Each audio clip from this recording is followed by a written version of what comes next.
Which do you choose, Bonawyn? 75 basis points. Unwavering. I don't see any reason.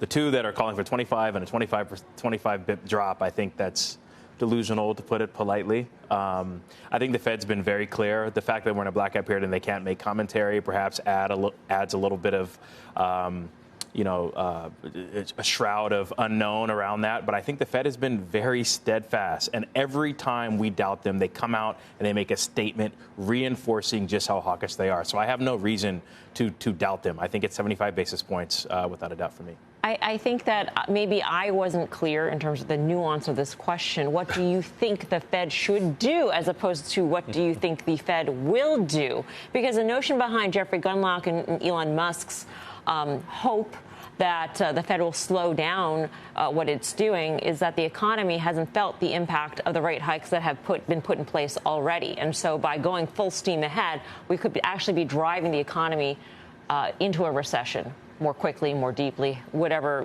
qualifier you want to put there.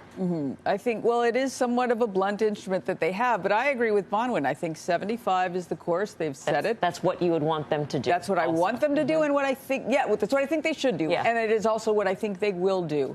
And we can then let's see how the data goes, and they can adjust a little bit after instead of, that would be a pivot. Right? And I don't think pivot is great for them right now. Yeah, I would just say this. I mean, again, I'm going to be a little contrarian here. I actually think they should go a full 1%. I think the CME FedWatch tool is pricing in maybe a 25% chance of that. And here's the thing why. I mean, we saw what happened to the stock market one day when it became very clear that they were not going to do 50, they were going to do 75, or at least that was a projection. Why not do a little more, continue to front end load this thing? We already see housing data rolling over. We know that they're very focused on the housing market. And then the last piece of the puzzle is going to be employment. And so, again, I think if they keep continually one step forward, two steps back, or however they want to do it and kind of talk back their increases or their rate hikes, I don't think it's going to do the job that they hope to do. And they seem very committed to doing it. So why not just go big and, see what happens? Well, Summers wants a full point because he thinks that the Fed has to show that it means business when it comes to fighting inflation. Jeff,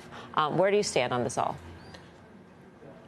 Yeah, I mean, I think the Fed should go 75 at this point. The market is braced for it, so why not do it? I think the trajectory of inflation is up for debate. Nobody really knows what's going to happen, so take what's in front of you, do that. But to your point earlier, even if we get some sort of a pause, I think this policy is going to hit us with a lag. So what's done is done, and there's going to be an impact on earnings. There's going to be an impact on the economy, kind of regardless of what they do over the next couple of quarters.